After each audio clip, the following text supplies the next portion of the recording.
My name is Mortyn, and I am what you might call a professional observer of stupidity. As a mid-level Galactic Council security officer stationed aboard Nexus Prime, I have seen more than my fair share of interspecies incidents. But nothing, and I mean absolutely nothing, prepared me for what I witnessed on Training Day 743. Let me paint you a picture of Nexus Prime. This massive space station serves as the Galactic Council's premier military training facility. Think of it as a floating university for the art of organized violence, complete with species from across the galaxy trying to prove they are not as incompetent as their neighbors. The architecture alone is a testament to compromise, featuring air recyclers for methane breathers next to hydroponic gardens for the plant-based species. It is, quite frankly, a bureaucratic nightmare wrapped in titanium plating. Now, humans had only recently joined our little galactic community. Recently, being a relative term, when you consider that some council members measure time in geological epochs. To most of the established species, humans were still the new kids on the block. The dangerous, unpredictable, Deathworld spawned new kids who had somehow managed to avoid blowing themselves up long enough to achieve faster-than-light travel. The general consensus among my colleagues was that humans were primitive, violent, and completely lacking in proper social protocols. They ate other living creatures, for crying out loud. They actually consumed the flesh of animals. Most civilized species had moved beyond such barbarism millennia ago. But there they were, these Terrans, walking around our pristine station like they belonged here. Enter Amy Kowalski, human female, age 24 standard years, engineering student, 3rd year, specializing in explosive ordnance disposal. Now, before you start making assumptions about human females being the gentler of their species, let me stop you right there. Amy stood roughly 5 feet and 6 inches tall, possessed what humans call dirty blonde hair, and had the most deceptively innocent green eyes I had ever encountered. She looked about as threatening as an Andromedan flower sprite. This was your first mistake if you were foolish enough to underestimate her. Amy had a particular talent for making complex machinery do exactly what she wanted it to do, usually involving controlled explosions. Her academic record was impeccable.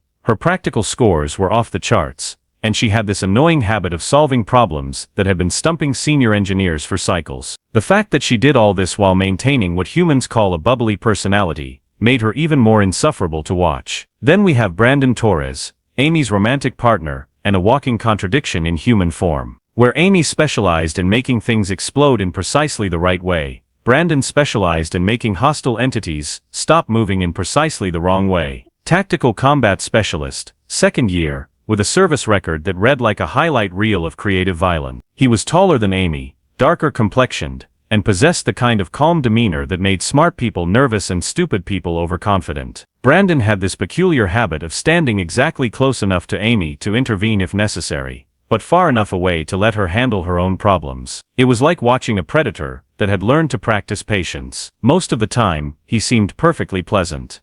Most of the time, which brings us to Mortyn, our primary antagonist in this little drama.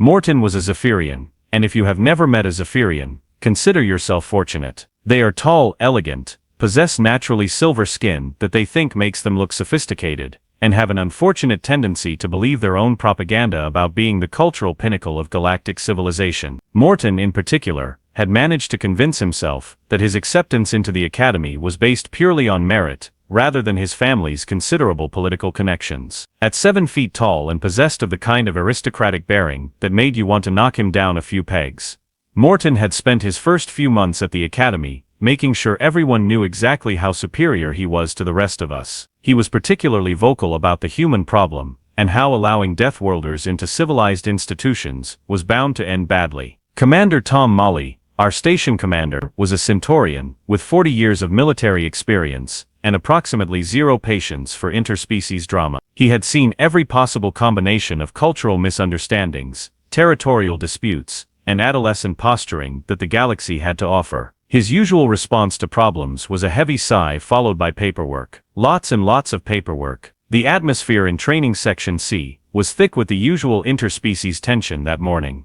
You had the established species looking down their various nasal appendages at the newcomers trying to prove themselves worthy of respect, and everyone else just trying to get through another day without causing a diplomatic incident. Little did we know that diplomatic incidents were about to become the least of our concerns. Training Day 743 began like any other exercise in controlled mayhem. The simulation chamber had been configured for what the Academy laughingly called a mixed-species combat scenario. In reality, this meant throwing together a bunch of different aliens with incompatible fighting styles, and seeing who could work together long enough to complete the objective without killing each other. The exercise itself was straightforward enough. Multiple teams would navigate through a series of obstacles, disarm various explosive devices, and secure a mock enemy position. Simple, right? Well, simple if you ignored the fact that what passes for teamwork among galactic species usually resembles a diplomatic crisis with more property damage. Mortyn had positioned himself as the unofficial leader of Team Alpha, despite the fact that actual leadership positions were supposed to be assigned randomly. He had that particular gift that comes with aristocratic breeding, the ability to assume authority simply by acting like he already possessed it. The other team members, a mix of Altarians, vegans, and one particularly nervous Regilian, seemed content to let him take charge. After all, who were they to argue with someone whose family probably owned their home systems? Now then, Mortyn announced, his voice carrying that particular tone of condescension that only comes with centuries of selective breeding for arrogance, I want everyone to understand that precision and proper protocol will be essential today. We cannot afford to have any primitive reactions. Compromise our mission parameters. He made sure to project his voice loudly enough that the humans could hear him. Amy, who was currently elbow-deep in the guts of a training explosive device, gave no indication that she had noticed. Brandon, however, glanced up from his own equipment check with the kind of expression that suggested he had heard every word and was filing it away for future reference. Amy was, as usual, completely absorbed in her work. When that woman focused on something mechanical, the rest of the universe might as well have ceased to exist. She had this habit of talking to machinery like it was a living thing, coaxing it to behave properly. "Come on,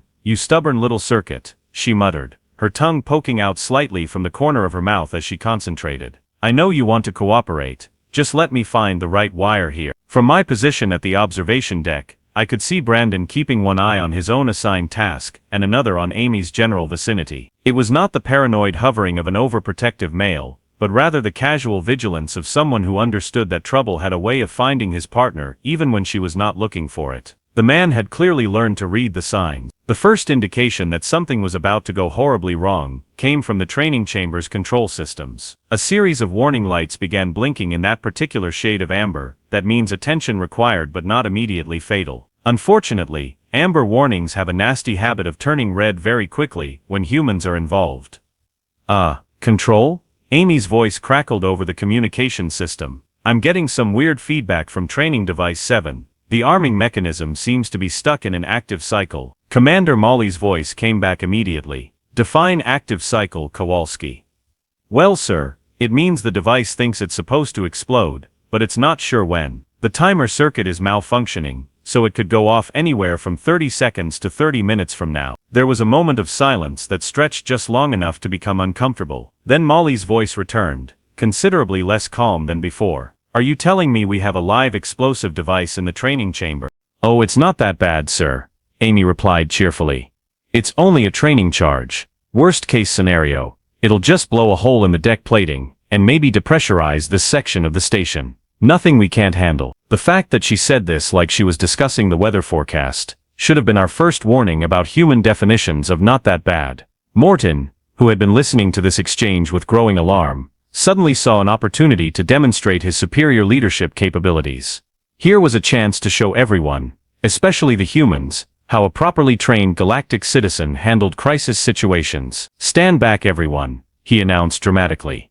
"I will handle this dangerous situation." Clearly, the human female is not qualified to deal with such sophisticated equipment. Now, I should mention that Zephyrians, for all their cultural sophistication, have approximately the same understanding of human engineering principles as I have of ancient Vulcan poetry, which is to say, none whatsoever. But Mortyn had convinced himself that his natural superiority would somehow compensate for his complete lack of relevant knowledge. Amy, still focused entirely on the device in front of her, was carefully tracing power circuits with one hand while holding a delicate sensor array steady with the other. She had that look of intense concentration that engineers get when they are about to do something either brilliant or catastrophically stupid. "Almost got it," she murmured. "Just need to isolate the feedback loop," and this was the moment when Mortyn decided to be a hero. Striding across the chamber with all the confidence of someone who had never been wrong about anything in his entire privileged life, he reached out and grabbed Amy's arm to pull her away from the dangerous device. His first mistake was assuming that Amy would appreciate being rescued. His second mistake was not realizing that she was in the middle of a delicate procedure involving live explosives. His third mistake was grabbing the arm that was currently maintaining the exact pressure and positioning needed to prevent the training device from deciding that right now was a perfectly good time to explode. But his biggest mistake was forgetting that Amy Kowalski was technically speaking a Deathworlder.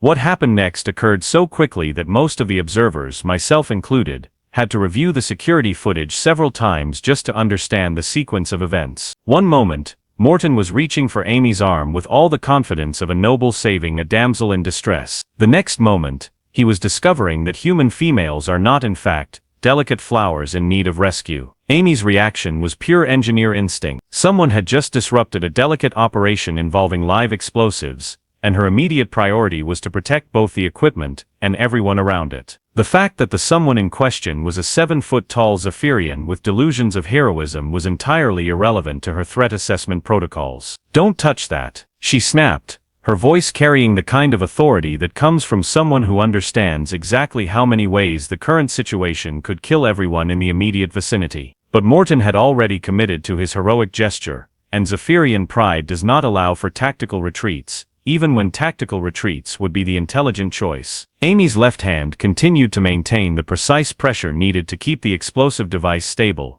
Her right arm, the one that Mortyn had so helpfully grabbed, became an instrument of mechanical efficiency. She twisted, not with any particular malice or intent to harm, but simply to break free from an unwanted grip that was interfering with her work. Now, here is where things get interesting from a physics perspective. Zephyrians, despite their impressive height and elegant build, are actually quite delicate by Deathworlder standards. Their homeworld has a gravity roughly 60% of Earth normal, and their evolutionary development favored grace and agility over raw strength. Their joints, in particular, are designed for fluid, dancer-like movements within a fairly limited range of motion. Human joints, on the other hand, are built to handle the kind of abuse that comes from evolving on a planet that actively tries to kill its inhabitants on a daily basis. They can bend, twist, and flex in ways that would make most galactic species extremely uncomfortable just thinking about it. More importantly, they can exert force in directions and with intensities that other species simply cannot match. Amy's defensive twist was not particularly violent by human standards. In fact, it was rather restrained. She simply applied the minimum force necessary to free herself from Mortyn's grip while maintaining her position relative to the explosive device. What she did not account for was the fact that Mortyn's shoulder joint was not designed to accommodate that particular combination of rotational forces. The sound that followed was unlike anything I had heard before. It was part mechanical failure, part biological protest,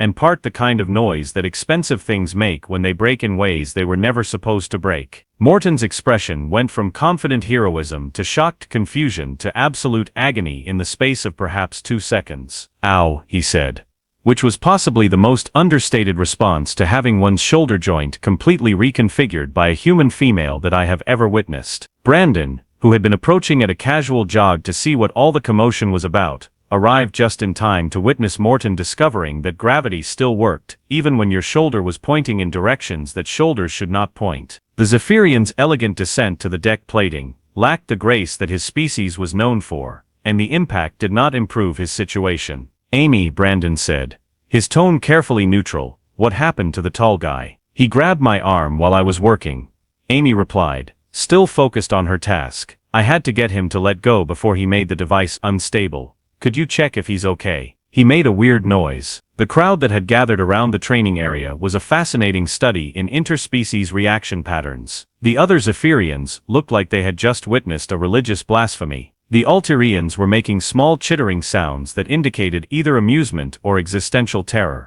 The vegans had that 1,000-yard stare that comes from watching something that fundamentally challenges your understanding of the universe. Mortyn, meanwhile, was discovering that Zephyrian anatomy was not designed to accommodate the current configuration of his right arm. His shoulder blade had apparently decided to explore new and exciting positions relative to his collarbone, and the muscles that were supposed to hold everything together had gone on strike in protest. "I cannot feel my arm," he announced, his voice rising in pitch. "Why can I not feel my arm?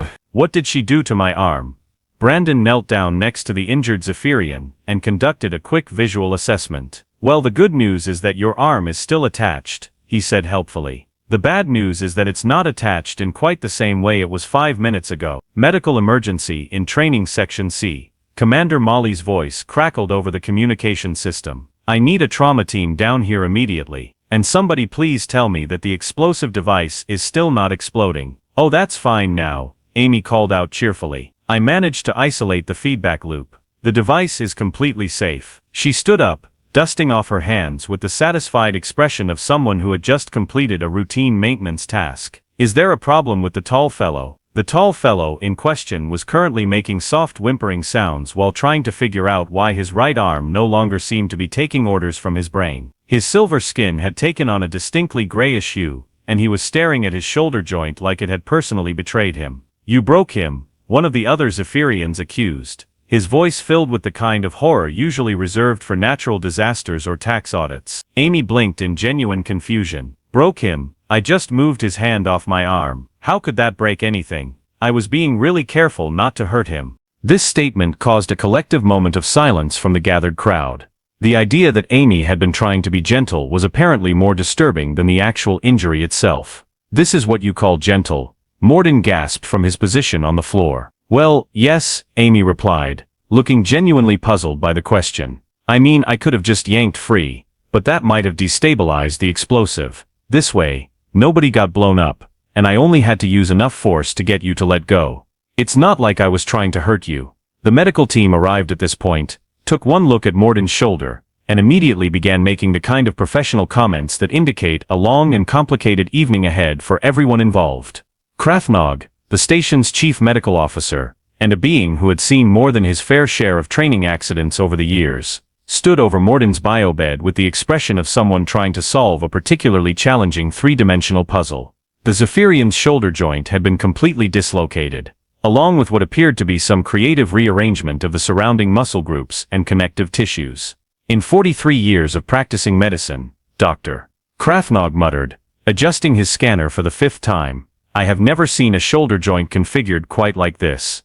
It is almost as if someone took hold of his arm, and simply twisted, until something gave way.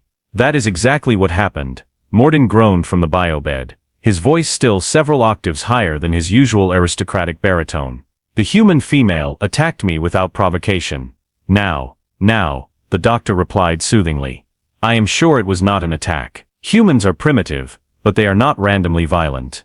This was probably just a cultural misunderstanding. Perhaps she was attempting to perform some sort of primitive greeting ritual, and did not understand her own strength. From my position in the medical bay's observation area, I could see Commander Molly conducting his interviews with the kind of methodical patience that comes from dealing with interspecies incidents for the better part of 4 decades. He had already spoken to 6 witnesses, and his expression was growing more perplexed with each testimony. So let me understand this correctly, Molly said to the Alterian witness. The human female was working on a potentially dangerous device when recruit Mortyn grabbed her arm to pull her away from it. She then, what did she do exactly? The Alterian's chittering translated roughly to nervous laughter. She barely moved, Commander. It was like watching someone swat away an annoying insect. Very casual, very efficient, very terrifying. Meanwhile, the other Zephyrians had gathered in what could only be described as a support group for witnesses to human strength. They stood in a tight circle, speaking in hushed tones about the unprovoked brutality they had witnessed,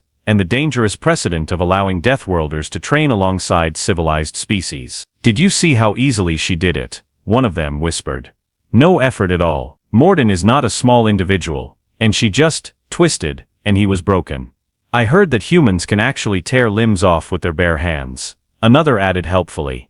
Perhaps we should request protective equipment when training with them. The vegans, being a more philosophical species, had taken a different approach to processing the incident. They had formed their own discussion group focused on the moral implications of possessing such destructive capabilities while appearing so harmless. It raises troubling questions about the nature of appearance versus reality, their senior representative was saying. How are we to coexist with beings who can cause such damage without even intending to do so? The humans, meanwhile, were treating the entire situation like a minor workplace accident. Amy had filed her incident report with the same matter-of-fact efficiency she brought to everything else, describing the event as routine defensive action to prevent interference with sensitive equipment. Brandon had added a brief supplementary note, stating that Amy's response had been proportional and appropriate given the circumstances. Commander Molly found their casual attitude almost more disturbing than the actual injury. "Kowalski," he said, reviewing her report for the third time, "you do realize that you may have permanently damaged recruit Mortyn's shoulder joint." Amy looked genuinely surprised.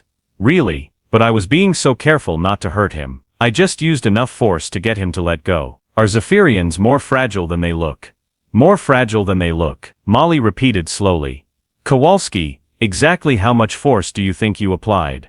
"Oh, not much at all," Amy replied cheerfully. "Maybe 10 or 15% of what I could have used if I'd really needed to get free. I was mostly worried about keeping the explosive device stable." The silence that followed this statement was the kind of silence that occurs when everyone present simultaneously realizes they have been operating under fundamentally incorrect assumptions about the nature of reality. "Doctor," Krafnog's voice crackled over the communication system at that moment. "Commander Molly, I need to speak with you immediately. We have a situation here in the medical bay." When Molly arrived, he found the doctor staring at his medical scanners with the expression of someone who had just discovered that physics worked differently than he had previously believed. "Commander," Dr. Krafnog said slowly, "I have been treating Zephyrians for over 20 years. I know exactly how much force is required to dislocate their shoulder joints. Based on the damage pattern I am seeing here, the human female would have needed to exert approximately 1,200 pounds of rotational force to cause this injury. And that's significant, because she did it with one hand, while maintaining precise control over a delicate procedure with her other hand, and she considers it to be a gentle response." Word of the incident spread through the station with the kind of speed usually reserved for gossip about command staff romantic entanglements. By the end of the shift, Mortyn had gone from being the self-appointed leader of the anti-human faction to serving as a cautionary tale about the dangers of underestimating Deathworlders. The other human trainees, upon hearing about the incident, responded in the way that humans typically respond to such situations. They began sharing stories. "Oh, that's nothing," said Jake Morrison from the tactical program. "Back home, my little sister once threw a baseball so hard it went through our neighbor's fence. She was 12 at the time. My grandmother broke her hip in 3 places when she slipped on some ice," added Maria Santos from the engineering track. "She walked home, cooked dinner for the family, and did not go to the hospital until the next morning because she did not want to be a bother. I once watched my uncle lift the front end of a ground vehicle so my aunt could change a tire," contributed Tom Bradley from the navigation program. "He held it there for 20 minutes while she worked. We thought that was pretty normal until we tried to help some Centaurians with their transport and realized they needed hydraulic equipment to do the same job." Each story was told with the casual tone that humans use when discussing perfectly ordinary events. Each story caused the listening aliens to reassess their understanding of human capabilities. And each story made Mortyn's injury seem less like a freak accident and more like an inevitable consequence of grabbing a Deathworlder without permission. Within 48 hours of what was already being called the incident, Admiral Vashi himself had arrived at Nexus Prime for what was diplomatically termed a routine inspection. Admiral Vashi was a Centaurian with the kind of political instincts that had kept him alive and promoted through 3 different galactic administrations, which meant he understood exactly how quickly interspecies incidents could escalate into interspecies conflicts. "Commander Molly," he said, settling his considerable bulk into the station commander's office, "I have been receiving some very interesting reports about our human trainees. Apparently, one of them has managed to redefine our understanding of proportional response." "Sir, the incident was completely unintentional," Molly replied. "Kowalski was simply defending herself while trying to prevent a potential explosion. Her actions probably saved lives." "Oh, I am not questioning her motives, Commander. I am questioning our preparedness for the reality of human capabilities. Tell me, how many other incidents have we had involving humans that we attributed to cultural misunderstandings rather than simple physics?" Molly's expression suggested he was beginning to see the Admiral's point. The result of Admiral Vashi's visit was the immediate implementation of what became known as the Deathworlder protocols. These new procedures required all human trainees to undergo sensitivity training about their own physical capabilities, mandatory strength assessments for interspecies training exercises, and the distribution of informational materials to non-human students about appropriate interaction guidelines when working with Terran personnel. The protocols also mandated that all new recruits receive a briefing about what the manual euphemistically called Deathworlder reflexes. This briefing included a detailed explanation of human reaction times, strength capabilities, and the important distinction between what humans considered gentle and what the rest of the galaxy considered survivable. Mortyn's recovery became something of a station-wide event. Dr. Krafnog had managed to reconstruct his shoulder joint, but the Zephyrian's rehabilitation required him to relearn basic arm movements that he had taken for granted his entire life. More challenging than the physical recovery was the rehabilitation of his ego, which had suffered considerably more damage than his shoulder. He went from being the self-appointed spokesperson for Zephyrian superiority to being the living embodiment of why one should not assume that small friendly humans are harmless. His former followers now treated him with the kind of pitying sympathy usually reserved for cautionary tales and object lessons.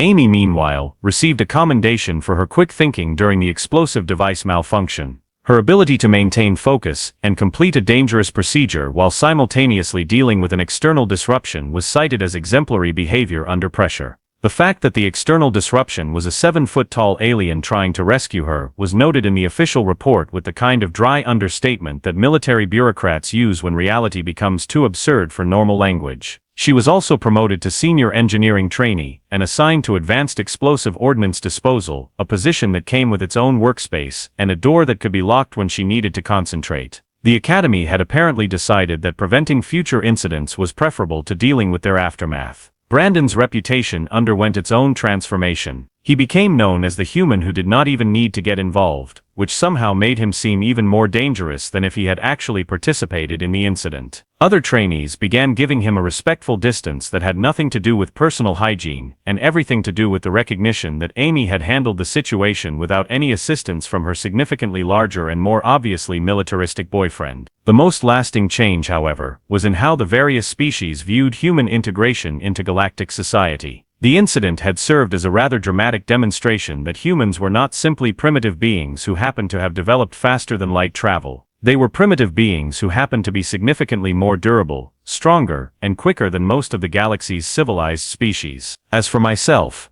I found the entire situation to be a perfect example of what happens when assumptions meet reality at high velocity. We had all assumed that we understood what Deathworlder meant in practical terms. We had been wrong. Spectacularly, embarrassingly, and in Mortyn's case, painfully wrong. The final irony of the whole situation came 3 months later, when Amy was approached by a group of new Zephyrian recruits who wanted to apologize for their species' previous attitude toward humans. They explained, come to understand that humans were obviously a highly advanced species that had chosen to maintain a humble and unassuming appearance in order to avoid intimidating their galactic neighbors. Amy listened to their apology with the kind of polite attention that she gave to most social interactions, thanked them for their consideration, and then asked if any of them knew why everyone kept acting like she had done something unusual during the training exercise. I mean, she said, all I did was get someone to let go of my arm. It is not like I actually hurt him, or anything. And that, perhaps, tells you everything you need to know about human integration into galactic society. They remain convinced that they are perfectly normal, while the rest of us are still trying to figure out how to coexist with beings who consider dislocating shoulders to be a minor social interaction. The Academy now includes a mandatory course on human interaction protocols. Mortyn teaches it.